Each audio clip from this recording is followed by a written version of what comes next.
Yeah, I think the efforts to try and tell this story as authentically and truthfully as possible really kind of permeated every aspect of the experience. And it was key to, I think, a lot of us wanting to be involved. You know, I think without speaking disparagingly of other war films, like there has been a tendency sometimes to kind of romanticize and glorify the experience of war. And I think that what this film does, as much as possible, is give a very kind of objective, truth-based experience of what it is to be at war. And everything was informed by the memories of the individuals who survived the events. And those memories were kind of corroborated by the other memories that contributed to the script, which was more like a transcript. You know, there's very little exposition, there's very little characterization or dialogue that exists outside of kind of military speak and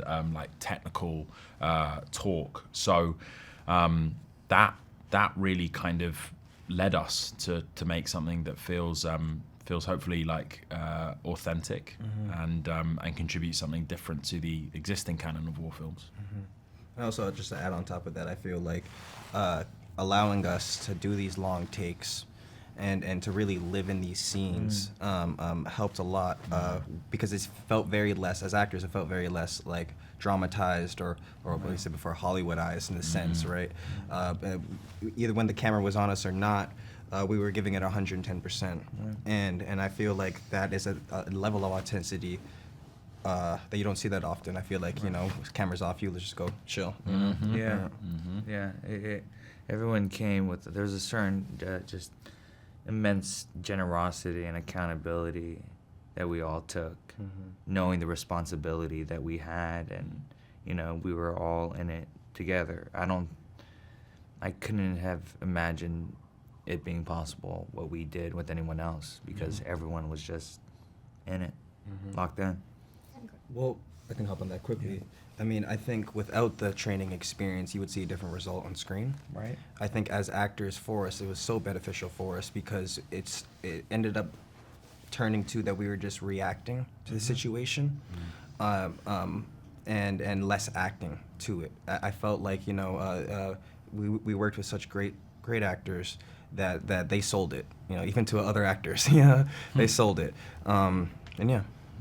No, it was really cool. I think you're right. It wasn't like the traditional acting experience because not only was the script entirely unique, and because all the fictionalized and dramatized elements were stripped out of it, we were kind of also being asked to sort of respond based on the training that we'd received, and then also respond to people that we'd formed really strong emotional relationships to.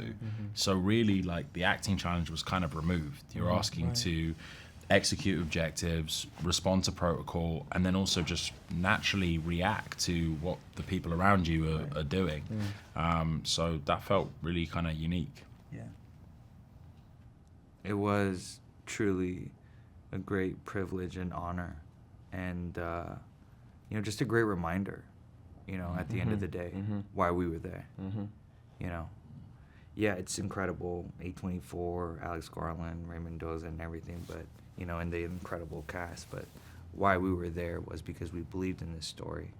We were moved by this story, and we wanted to honor Ray in telling this story so that his best friend Ellie could see it, and we built a bond with each other. We all came together, and, you know, not that Elliot needs taking care of, he doesn't. He's completely capable of everything and everything in life, but, you know, we spent so much time with him, and, you know, we held each other accountable, and, you know, not taking care of again. He's completely capable of everything. But, you know, how we took care of each other is how we took care of him. It was, we were a family, you know. I'd never need anyone to put in my dinner order, but everyone did it. There was always someone doing it. We were all taking turns, and it was a very, just an honor and privilege. And especially how open Elliot was to us, how, you know, he very much chose to stay with us at this hotel rather than go and stay with Ray in London, etc. I mean, in all honesty, you know, he really wanted to be around us, and we very much wanted to be around him. And once he came to set for the first time, for me at least, it was a realization You know, it's kind of like the nail in the coffin. You know, I mean, of course, I'm playing Ray, and Ray's behind that camera, and I know how important this is. But when you see Elliot come in, it changes the dynamic completely. Yeah. And Elliot, like all of the vets that contributed to the, you know, recreation of this event, you know, were critical because, you know, I think the concept of civilians sort of telling stories about the warfare environment, you always run the risk of getting it wrong and misrepresenting folks. And I think the exciting thing about warfare is that, you know, it is told by ultimately a civilian and a vet.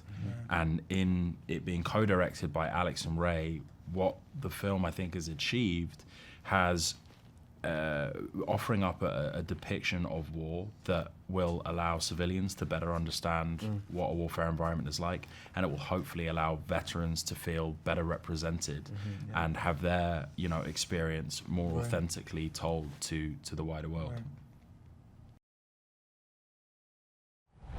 凄まじい戦場の音をドルビーで体感せよ。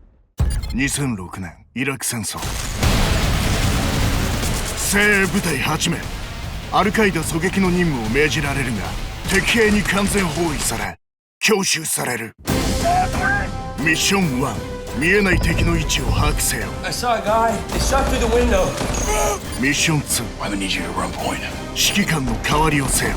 ミッション3、意識不明、瀕死の仲間を救え。救援は来ない。タイムリミットは95分。You gotta be the CEO. Stay back. 手段は問わない。Fire into it. 8名全員生きて脱出せよ。ウォーフェア、戦地最前線。